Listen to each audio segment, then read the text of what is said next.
أعوذ بالله من الشيطان الرجيم بسم الله الرحمن الرحيم الحمد لله الذي ليس لأوليته ابتداء ولا لأزليته انقضاء وانحسرت الأوصاف عن كنه معرفته وردعت عظمته العقول والذي لا تواري عنه سماء ولا أرض أرضا ثم الصلاة والسلام والتحية والإكرام على سيد البطحاء سيد المرسلين والأنبياء أبي القاسم محمد المصطفى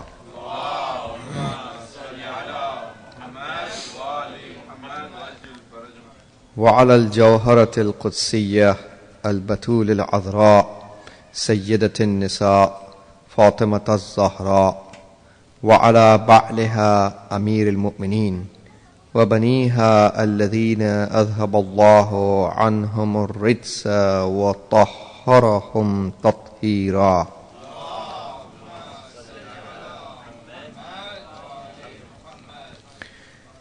لا سيما على بقية الله وحجته الكبرى الذي بيمنه رزق الورى وبوجوده ثبتت الأرض والسماء ولولاه لصاخت الأرض بأهلها واللعنة الدائمة على أعدائهم أجمعين من حين عداوتهم إلى قيام يوم الدين.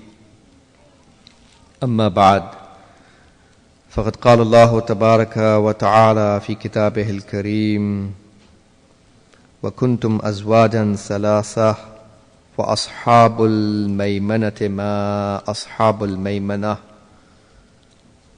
وأصحاب المشأمة ما أصحاب المشأمة والسابقون السابقون أولئك المقربون. صلوات.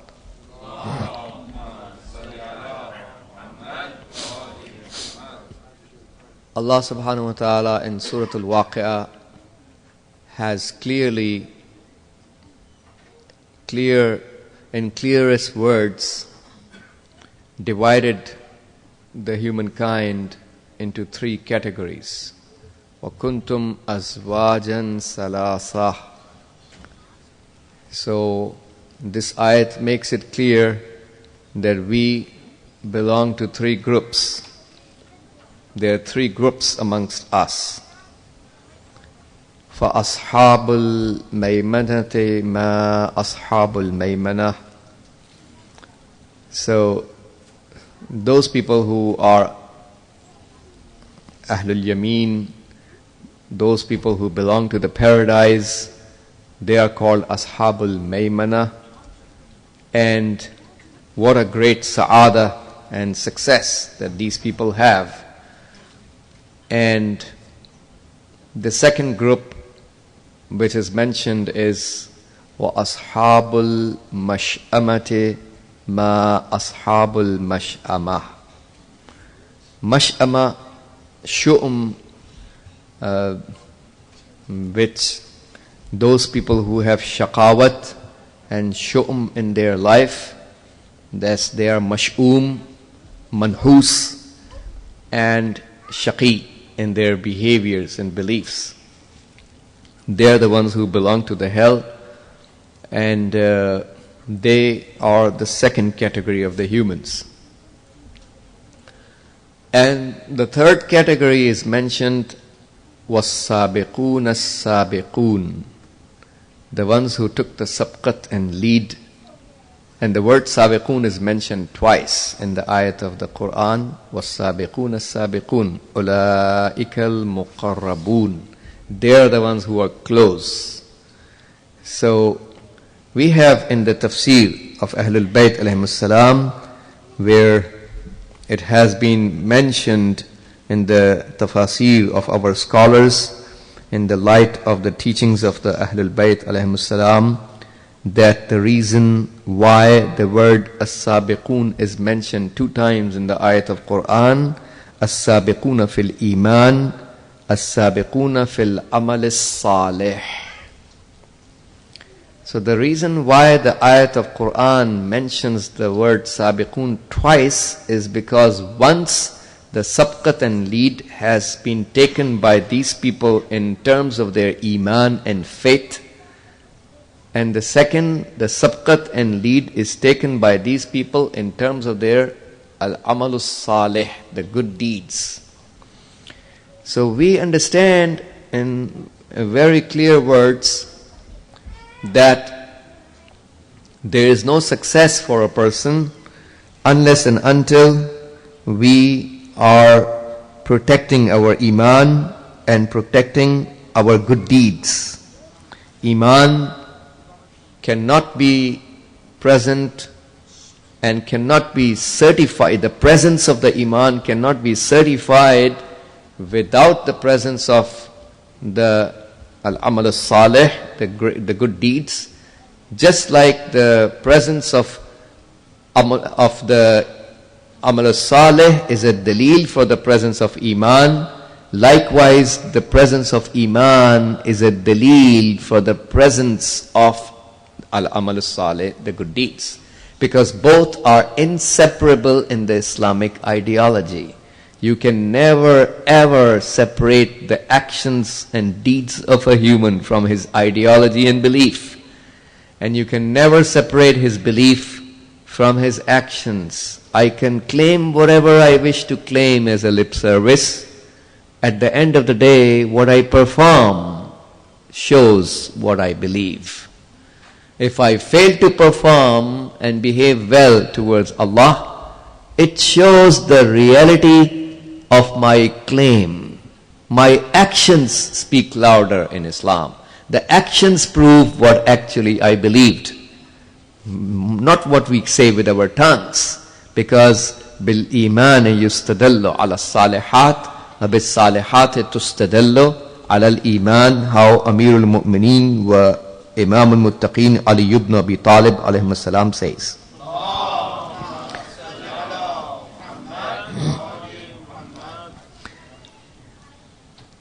He himself is the icon and symbol of Iman in Islam because he is the Amir al-Mu'mineen and the leader of all the faithful, and he himself is the icon and symbol of al-amal as-salih because we learn the goodness from his actions and practice. As throughout the history of Islam, he have been taking a lead towards being steadfast on the teachings of Quran and the teachings of the Sunnah of Rasulullah, to an extent that at every moment, at every possible scenario wherever Prophet had a chance, Prophet was praising Imam Ali alayhi salam.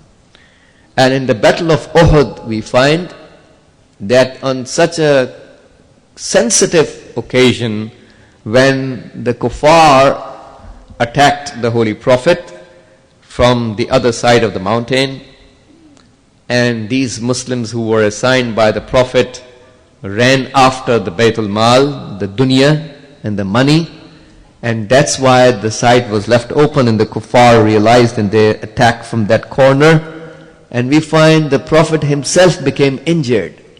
Some of his teeth got broken, one teeth at least got broken, and Prophet was bleeding, himself was injured from that attack. And so many Muslims got killed because of the ignorance of those Ahlul Dunya who did not obey the teachings of Rasulullah. And at that crucial moment when Shaitan makes this announcement in the crowd, Ala inna Muhammadan qad qutila, to deceive the people that Muhammad sallallahu alaihi wasallam has been killed. And there are so many ahmaq people in the community. We don't have shortage of humaqa, isn't it right? All the wrong people and their agendas are prospering and advancing because of the ahmaq and silly minded people available, who are ready to run away behind every call. Like Imam Ali says, Yamiluna ma'a kulli rih, they are inclined with every wind. What a beautiful statement of Imam Ali. There are some silly people around who are ready to get inclined and being blown away by every wind. They don't have sense to use. So, so there are people, the hadith says, يَمِلُونَ مَعَ كُلِّ رِيحٍ. That's, they get inclined with every wind. That much is in the hadith. So, Imam Ali salam was the only person among the men standing there and defending the Holy Prophet in the Battle of Uhud. Just like all the rest of the battles where he was participating in defending the Prophet. And finally we find that the Rasulullah on the day of Uhud made his historic statement about Imam Ali alayhi salam, where he says, لَوْ وَضِعَ إِيمَانُ الْعِبَادِ وَأَعْمَالُهُمْ. See, we are discussing Iman and Amal Saleh. السابقون السابقون السابقون في الإيمان السابقون في العمل الصالح. Isn't it right? According to the tafsir. So Prophet has said, لو وضع إيمان العباد وأعمالهم في كفة. If the Iman of the people, that means entire humanity, you put their Iman on one side of the mizan and scale, وَأَجْرُ وُقُوفِ عَلِيٍّ عَلَيْهِ السَّلَامُ فِي كَفَّةٍ أُخْرَى, and you put the reward of Imam Ali alayhi salam, reward of Ali staying.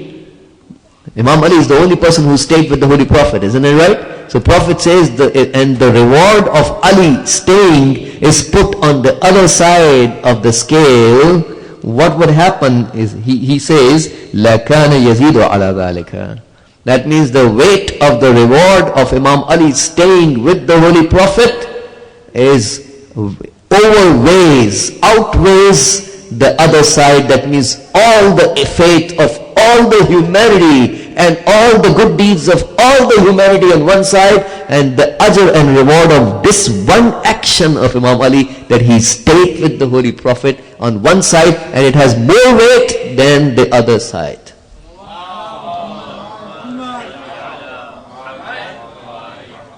Why is this happening, and why is this not happening from the other side?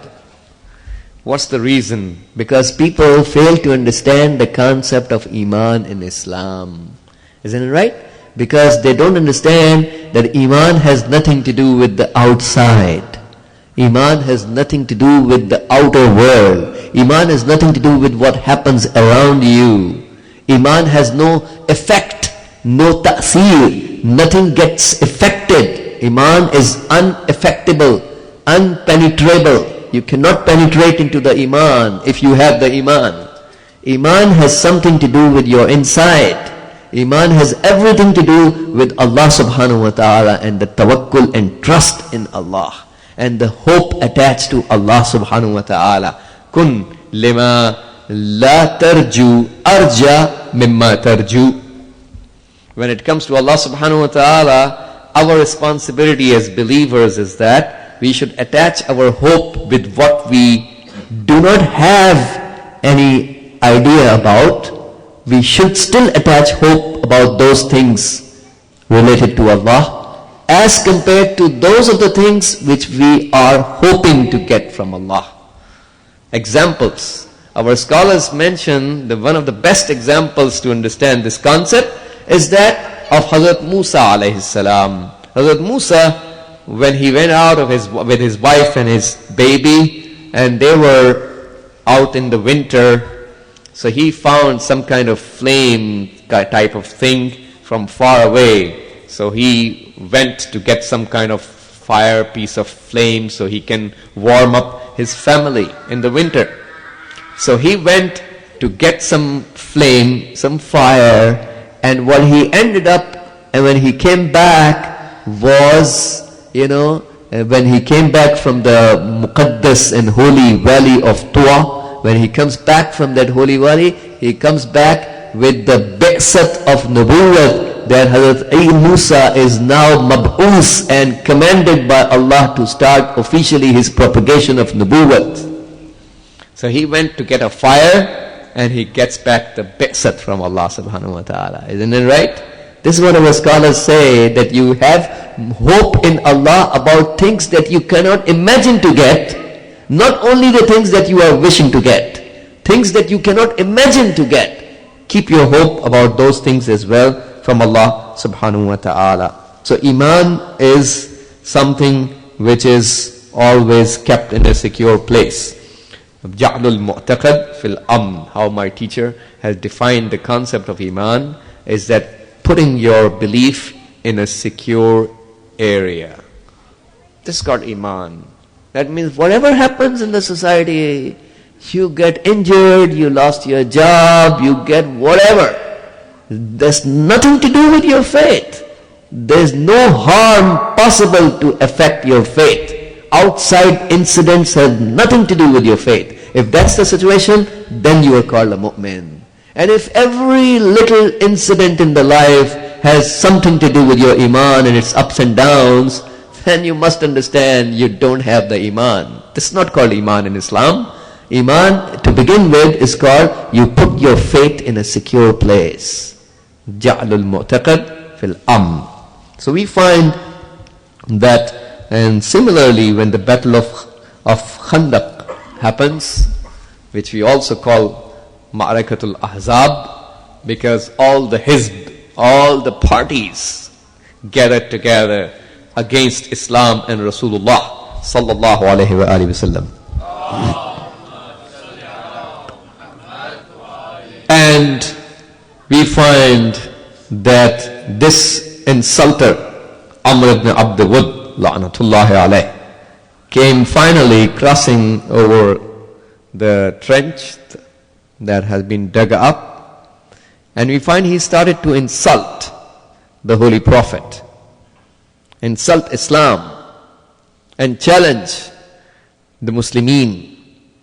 And at that occasion, when Prophet is asking the ashab, the companions who were present there, and there's no one who is responding to the call of the Holy Prophet. Again, you find so many people who are ready to make their claims. When it comes to the actions, like I said in the beginning of my speech, when it comes to the actions, al-amalus salih proves the Iman, not the claims of the person.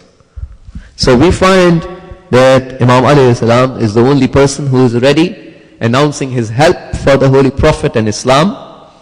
And finally, when Prophet sent him, and Imam Ali salam hits Amr ibn Abd Wud and returns back when the blood was dripping from his sword Zulfiqar, and he returns back to Rasulullah. This is where Prophet had prayed for Imam Ali salam and said to Allah subhanahu wa ta'ala that, "Oh my Lord, give him a gift that you have never given to anyone."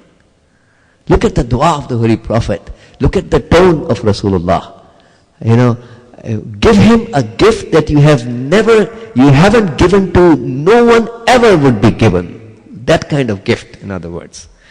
And Prophet says that ضربة علي يوم الخندق أفضل من عبادة الثقلين إلى يوم القيامة.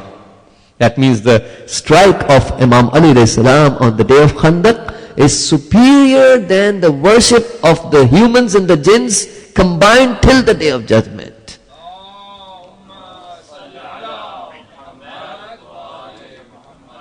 This is the kind of worship that he did.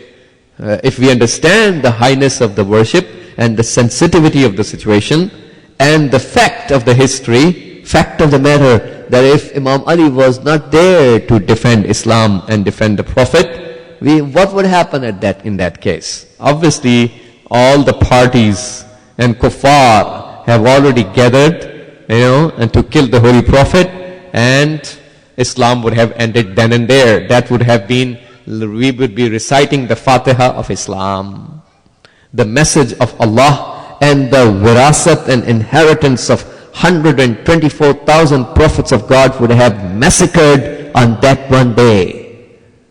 All the efforts of the Prophet would have been washed away by that one incident.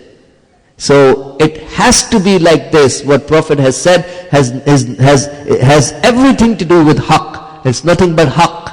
That Imam Ali's darbat deserves that highness, that all the actions of all the people till the day of judgment are on one side, it doesn't have that much value, it cannot never have that much value, which can equal the highness of one strike. That's the right thing to do at the right time. This is the amalun salih, and khalis and pure for the sake of Allah subhanahu wa ta'ala. So we find that this behavior of the Ahlul Bayt alayhimus salam is because of the fact that they have arwahun qudsiyya, marahil and stages of the ruh have been defined by scholars of akhlaq into 5 stages, and obviously we have the ruh al-badan and the ruh al-quwwa and the ruh al-shahwa, isn't it right? Which ruh al-badan is, that's how we survive, and the ruh al-quwwa is the one which has the power and strength to perform the things which the plantations don't have, the ruh al-quwwa. And the ruh al-shahwa means the desires, which we also, refer to as our nafs and, whims and wishes of the human, of the human soul. And then it comes to Ruhul Iman. And finally, the final stage of the soul is what we call in Ilm al-Akhlaq as Ruhul Quds or Ruhul Qudus. And when it comes to the Ruhul Iman, which is the 4th stage of our soul, this is not found with the Ashab al-Shimal. People, Ashab al-Shimal, who will be handed over the book of deeds in their left hand, they are Ashab al-Shimal, or tied in their necks. In the dua that you read in the wudu, every day when we perform the wudu, we read the duas that Amir al-Mu'min al-Islam has taught us. Allahumma La tu'tini kitabi bishimali. Oh my Lord, don't hand over my book into my left. Isn't that right? We read that dua when you do the wudu. وَلَا تَجْعَلْهَا مَغْلُولَةً إِلَىٰ أُنُقِي وَلَا مِنْ وَرَاءِ ظَهْرِي. And nor do you give the book from behind my back. That's the second way how some of the evil doers will be handed their books from behind their backs. That's what they deserve. This is an insult. Isn't it right? They deserve that kind of insult. And وَلَا تَجْعَلْهَا مَغْلُولَةً إِلَىٰ أُنُقِي. Don't let the book be hanging in my neck. That's the third pattern how Allah would do towards them. And وَجَنِّبْنِي مِن مُقَطِّعَاتٍ نِيرَانٍ. أَعُوذُ بِكَ, narrated in both ways. أَعُوذُ بِكَ مِن مُقَطِّعَاتٍ نِيرَانٍ. And protect me from the fire which cuts the body into pieces. So basically, Ashab al-Shimal will be the ones who will be given book like this. They don't have the Ruhul Iman, the 4th stage of spirituality. They only have the Ruhul Badan and Ruhul Quwwa and Ruhul Shahwa in their existence. They did not develop that stage of Ruhaniyat to have the Iman in their qalb. Isn't it right? So now when a person doesn't have the Iman, then he would abuse his aql. Lahum qulubun la yafqahuna biha. They have hearts with which they do not think. Lahum a'yunun la yubsiruna biha. They have eyes with which they do not see. Isn't it right? This is abuse of the ni'mat of Allah. The eyes are given to see, but they don't see. The qalb is given to think. They do abusive behavior. They don't use their qalb and aql to think. Right? This is another abuse of the ni'mat. And lahum adhanun la yasma'una biha. They have ears with which they do not hear. Well, the kuffar are hearing and seeing. What is Allah talking about? Well, they are hearing everything else, but not hearing what they are supposed to hear. Isn't it right? They are seeing everything else, but not seeing what they were supposed to see. They are thinking about everything else, but not thinking what they were supposed to think about. So as if they don't think. And you don't think what you were supposed to think, then you are not thinking. Isn't it right? You are wasting and abusing. So we find that's how the Ashab al-Shimal are. And their behavior is full of shu'um, means nuhusat, and shaqawat. And we find whereas the Ashabul Yameen are the ones who are called Ashabul Yameen, because of the fact in Islam we call them Ashabul Yameen because of the fact, not only because of the reason that they will be given the book of deeds in their right hand, and right hand in Arabic is called the Yameen, but also more importantly in the tafsir it has been mentioned, more importantly we call them Ashabul Yameen because Yameen word in Arabic is taken from the word Al-Yumn wal-Barakah, because every action of their life was full with barakat, it was Maymoon and Mubarak. Because all the deeds they performed was full of Yumn and Barakah throughout their life, they deserve to be called Ashabul Yameen. So it's more than just the right hand. So we find that it obviously is a when Quran says lahum qulubun la yafqahuna biha, isn't it right? They have hearts but they don't think with it. Isn't that a shame when Imam al-Hussein alayhi salam is bringing his 6-month-old baby? Isn't it right? And these ashqiya are slaughtering a 6-month-old baby, and after that they are rejoicing and doing halhala, rejoicing and cherishing and making a celebration after that. One of the mustashriqeen, one of the teachers was telling that one of these Orientalists, when he read this story, when he was studying about Islam and he read this story, that Imam Hussein alayhi salam on one side, son of the Prophet, brings a 6-month-old baby in front of those people claiming to be Muslims, isn't it right? And these people kill a 6-month-old baby, and after that they are rejoicing and celebrating. He became a Muslim. He said, I understand that this group was on haqq and righteousness and that group was on batil. Somebody who can use the tafakkur, he can use his qalb to think, this much story is enough for him to open up his eyes. Isn't it right? So we find that because these people have abused their ni'mats and the blessing that Allah has given to them, and so this is why they end up becoming Ashabul Shimal. And Sabiqun are those people in the hadith of Amir al-Mu'mineen alayhi salam. Sabiqun are the Anbiya and the Awsiya alayhim as-salatu was-salam.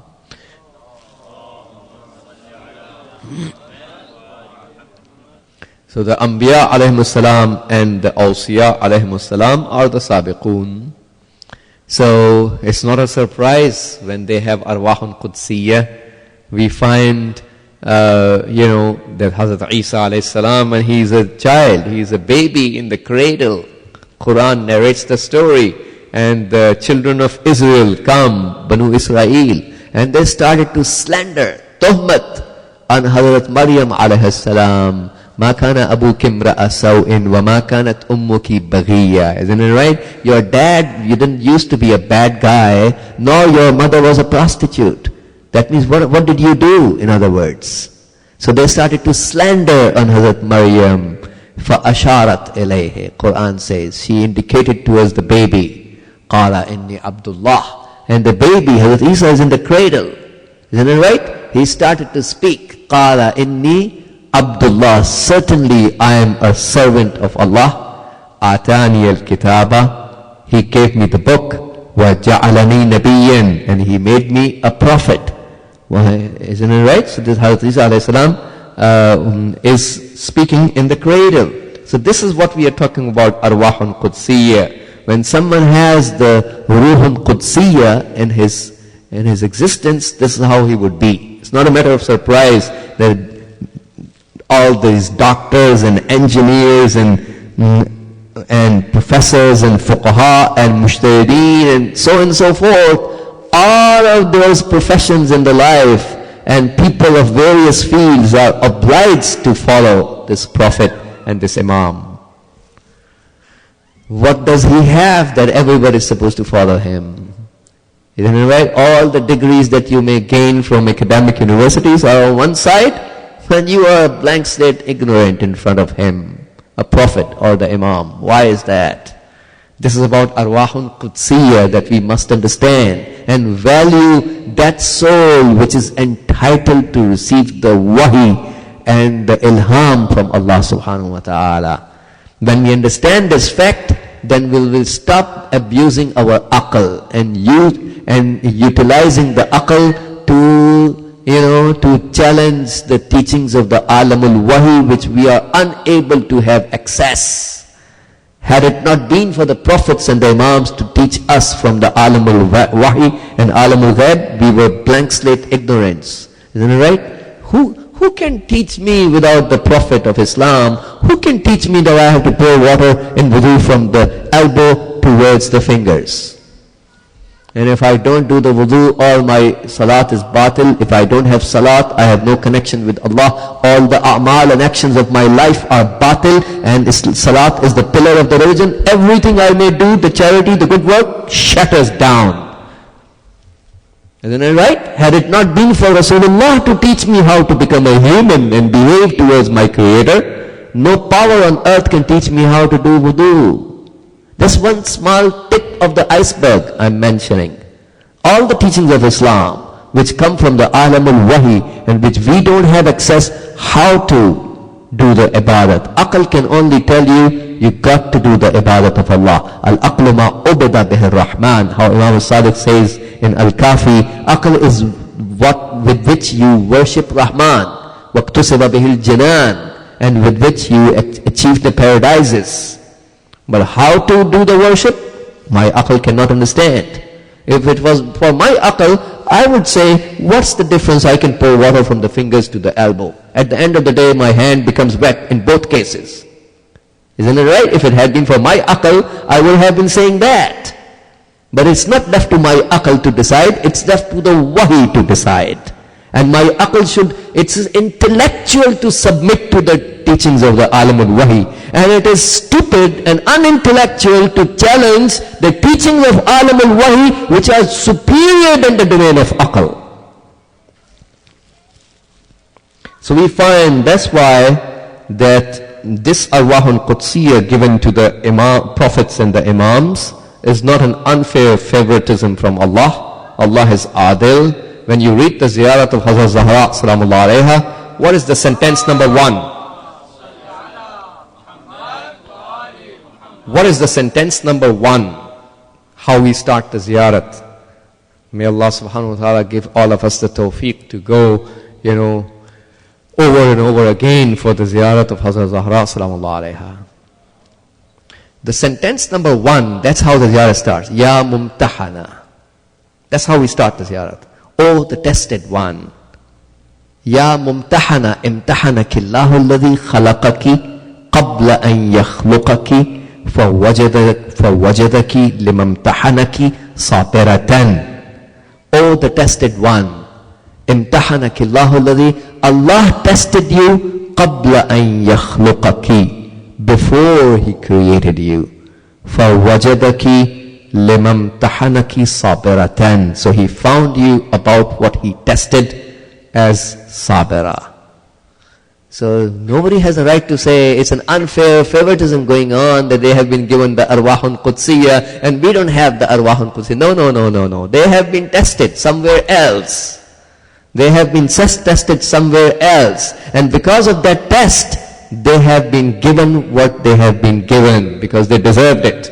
Not unfair favoritism from Allah. So we find Hazrat Zahra used to do, to comfort, used to provide comfort to her mother, Hazrat Khadija salamullah alayha, when the women of Makkah had isolated her and no one was paying a visit to Hazrat Khadija during the days of her pregnancy.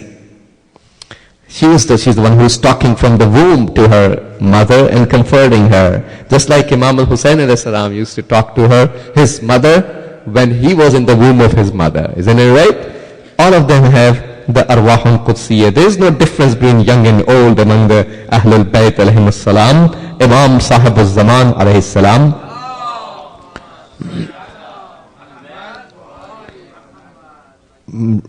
gets the mansab and position of imamat, sits on the mansab and position of imamat and walayat in the age of 5, when his dad became shaheed. Imam Askari salam becomes shaheed. At that time, when Imam Mahdi salam now is currently sitting on the mansab of walayat and imamat after the shahadat of his dad. Isn't it right? What's the age of Imam Mahdi salam at that time when he officially takes the charge? We believe all the imams are born imams, isn't it right? But he now sits in the mansab of position of imamat. There's one imam sitting currently on the mansab of walayat at one time, not two. They have the same knowledge, they have the same ilm. The two cannot be the leaders at one time, isn't it right? So when is Imam Mahdi taking the charge of the imamat and walayat? At the age of 5, approximately. So in the age of 5, Imam Sahib al-Zaman is the commander-in-chief of the entire universe. Every particle of the universe returns back to him and reports back to him. Every existence of the universe is under his command. Walayatun takwiniyatun mutlaqa, absolute power. At the age 5, Imam al-Jawad alayhi salam, reaches the mansab of imamat and walayat at the age of 9. Imam al-Hadi, al-Naqi al-Hadi alayhi salam, reaches the position of walayat and imamat at the age of 8. Isn't it right? There's no difference in Ahlul Bayt in young and old.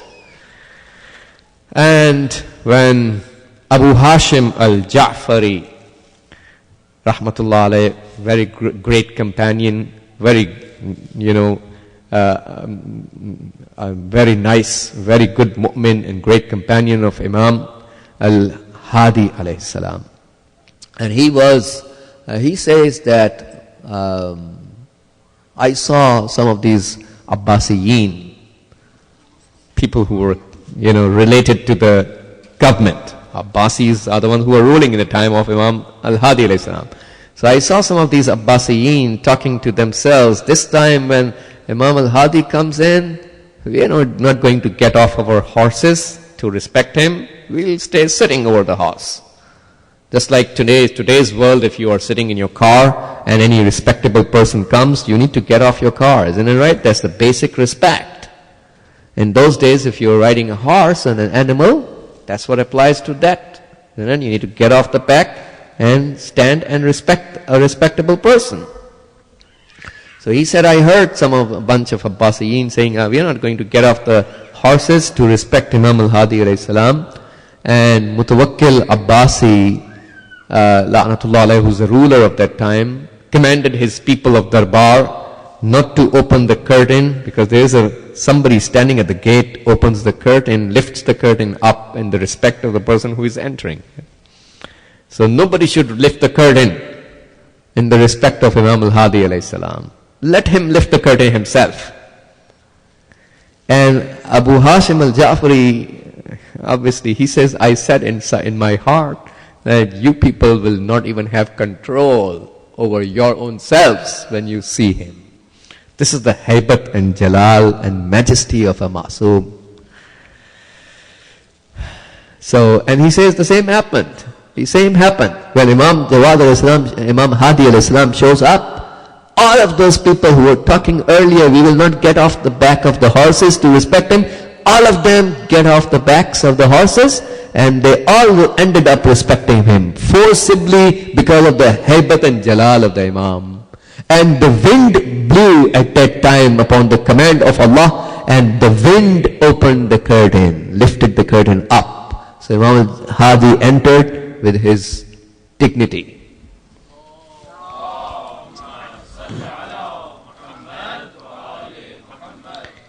And next time Mutawakkil commanded his people, whenever he is brought forcibly next time to the darbar, lift the curtain for him. So at least when the wind blows, this is a further fadilat for Imam, appears on the crowd that Imam has mu'jiza, Allah is supporting him.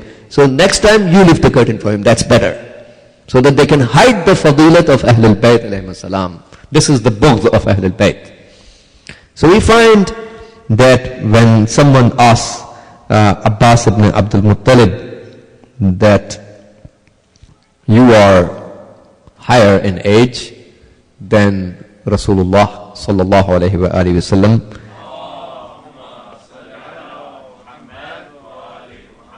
Why are you obeying him? Why are you listening to him? You are higher in the age.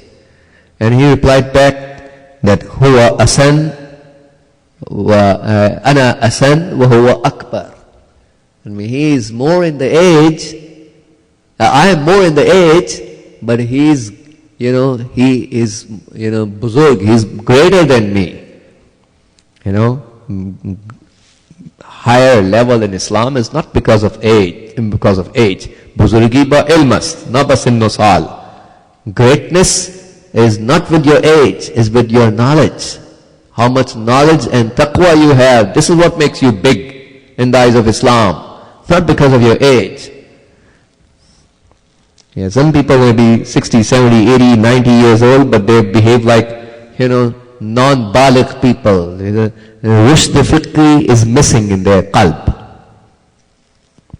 So we find that what I was talking is that among the Anbiya and A'imma alayhimus salam, young and old doesn't make any difference.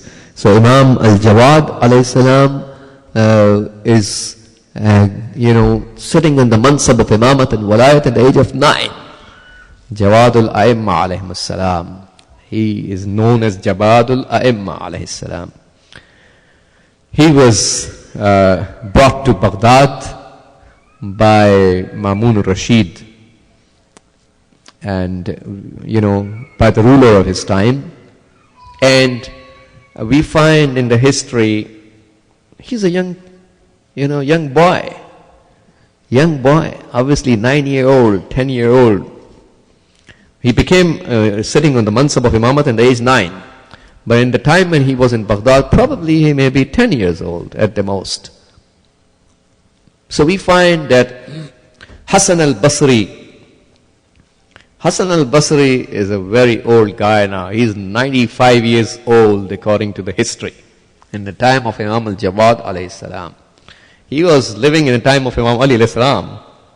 So now he is approximately, according to some of the histories, 95 years old. And he says, I saw this young child moving in the street of Baghdad, and other children present, they're all opening up the way for him and respecting him. I didn't know who he was. I asked somebody, and they told me, he is the son of Imam al-Rida alayhi salam. And I thought to myself, well, shall I go and say salam to him? Why should I say salam to him? First he thought to himself, why should I say salam to him? He thought himself is a bigger person. Then he thought to himself, let me go and say salam to him. Because their mawaddat, their love is wajib in Quran. Allah has said, قُلْ لَا أَسْأَلُكُمْ عَلَيْهِ أَجْرًا إِلَّا الْمَوَدَّةَ فِي الْقُرْبَى. Their mawaddat has been made wajib by Allah in the Quran. So let me go and say salam to him. So he went there and said salam to Imam al-Jawad alayhi salam. And Imam replied back his salam with his name. Called him with his name. He was shocked. You know me, who I am? His Imam replies back, I know all you, I can tell you, all your ancestors till Adam and all your children till the day of judgment, and I can tell you how many of them will be sons and how many of them will be daughters and how many of them will go to Jannat and how many of them will land in the hellfire.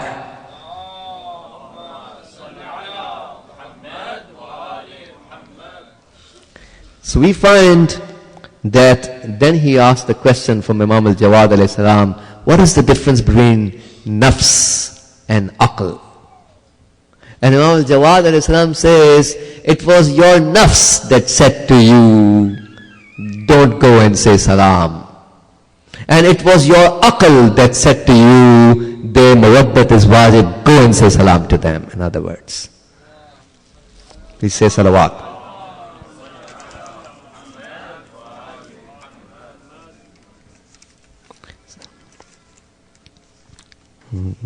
he said is go and say salam to him. So we find that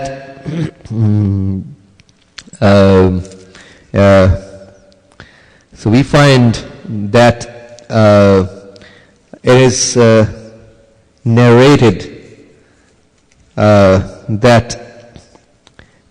someone saw Imam Sahib al-Zaman alayhi salam in the dream.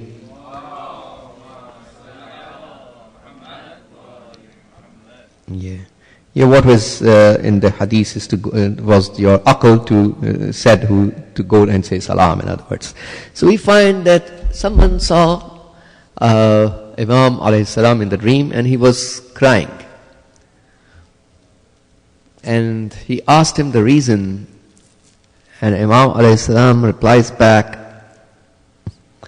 I was passing by on the fourth heaven, Asman-e Chaharum, Sama al-Rabi'ah, and I heard that all the angels have gathered there, and one angel is going on mimbar and reading the khutbah of my aunt Zainab alayhi salam. This is what caused Imam Sahib alayhi salam to cry. Hazrat Zainab is very great. He's talking about the khutbah which Hazrat Zainab delivered in the bazaar of Kufa. See, when you are delivering a speech, the speaker always wants silence in the crowd. Isn't it right? These are natural things. The speaker, it's the most suitable thing for the speaker is that he speaks in a gathering of his supporters. Isn't it right? That's the second most suitable thing for the speech. And, the third most suitable thing is that the speaker should himself or herself be in comfort so that he or she can deliver the speech properly. And none of those things were there for Hazrat Zainab, because we find Ibn Ziyad La'natullah alayh paid to 1,000 people. He paid money to 1,000 people to make noise in the bazaar of Kufa. That's the first thing. And we find Hazrat Zainab alayhi salam is the one who has lost her entire family. Isn't it right? And she is in so much pain. She herself is tied up in chains. She is not in comfort at all. And she is speaking in an audience which are not the audience of which are opposers and not her supporters, but actually at the audience which are the killers of Ahlul Bayt, the Qatilin. The Ashqiya were there. Look at the azamat. This will make you understand a little bit of the azamat of Hazrat Zainab salamullah alayha. How she delivers the sermon. And then their noise created. 1,000 humans were paid by Ibn Ziyad. 1,000 people were paid by Ibn Ziyad to make noise in the bazaar. And the riwayat says, Sayyid ibn Ta'us has narrated that فَأَشَارَتْ فَأَوْمَأَتْ she indicated with her hand. She didn't speak a word. She indicated with her hand. فَسَكَنَتِ الْأَجْرَاسِ وَارْتَدَّتِ الْأَنْفَاسِ. So all the bells, in the old days people used to hang bells in the necks of the animals. Right? All the bells which were ringing stopped. وَارْتَدَّتِ الْأَنْفَاسِ. And the breaths of the people were confiscated in their throats. That's how, this is what we call walayatun takwiniya and mu'jiza of Hazrat Zainab salamullah alayha. Not by speaking a word, by making an ishara. She has that much control over the akwan, over the existences. So now she delivers her sermon. How much pain she has went through, we cannot understand. After the Asr of Ashura, we find that she is now gathering all the ladies of Ahlul Haram and all the children. 84 are mentioned in the history, in the Maqatil. 84 women and children, they have been all gathered by whom? By Sayyidah Zainab salamullah. She is now doing the role of Imam al-Husayn alayhi salam. And she then under a partially burnt khayma, she's gathering all the people there. And not just that, but she's supervising the security and safety of everyone.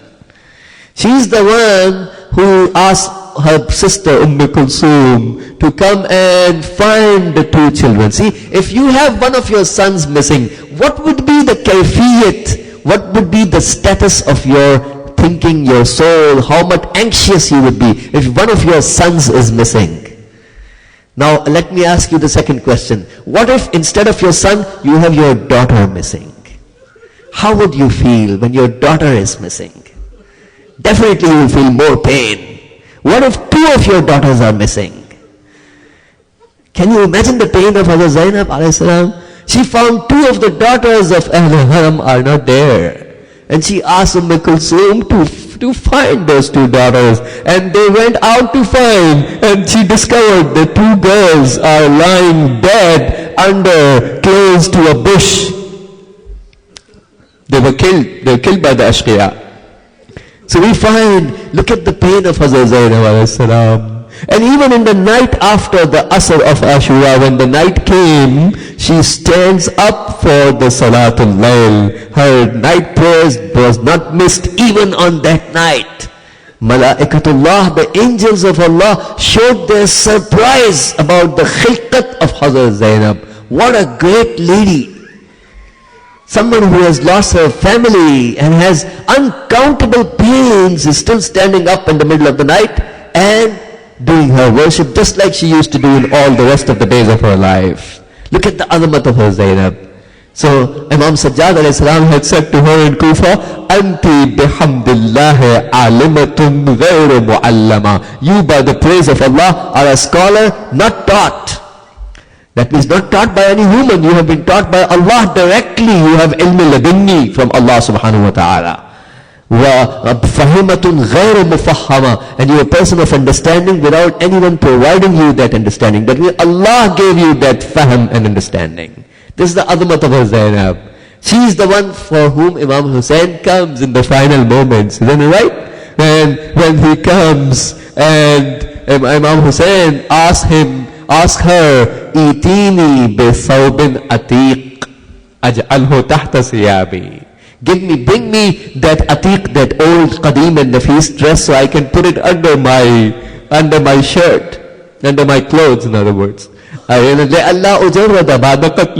my body will not be made bare after my killing, in other words. So she's the Hamilatul Asrar. And Hazrat Zainab kissed the neck, according to some scholars have narrated. She kisses the neck of Imam al-Hussein. This is the place where Imam Hussein will be slaughtered very soon. And Imam Hussein also kisses the hands of his sister Hazrat Zainab. This is the place where the ropes will be tied over the hands of Zainab.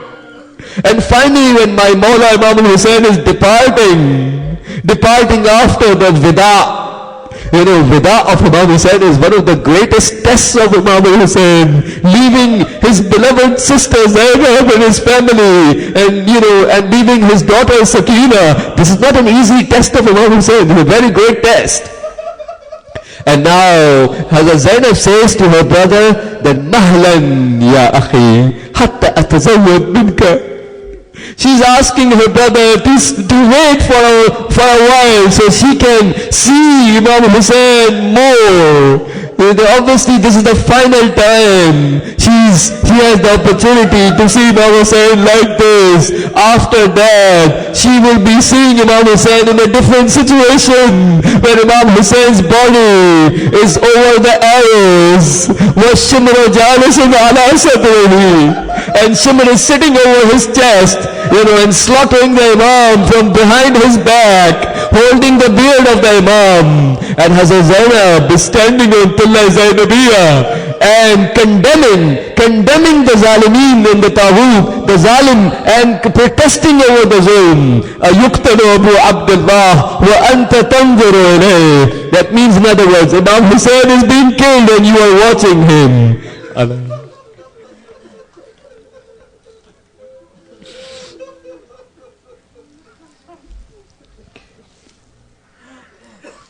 ألا لعنة الله على القوم الظالمين وسيعلم الذين ظلموا أي منقلب ينقلبون إنا لله وإنا إليه راجعون. إلهي بحق الزهراء وأبيها وبعلها وبنيها والسر المستودع فيها، يا الله يا الله يا الله يا الله يا الله يا الله يا الله يا الله يا الله يا الله. اللهم انصر الإسلام والمسلمين واخذل الكفار والمنافقين. اللهم انصر من نصر الدين واخذل من خذل المسلمين. اللهم انصر واحفظ وأيد علماءنا الربانيين ومراجعنا الربانيين، لا سيما الولي الفقيه قائد المسلمين. اللهم انصر جيوش المسلمين وعساكر الموحدين. اللهم فك عن الأسراء المسلمين. اللهم وفقنا لما تحب وترضى، وعجل في فرج مولانا صاحب الزمان، واجعلنا من أنصاره وأشياعه وأتباعه وأعوانه بجاه محمد وآله الطاهرين. Please recite one Surah Al-Fatiha and 3 times Surah Al-Ikhlas for the soul of the wife of Brother Hamid Raja.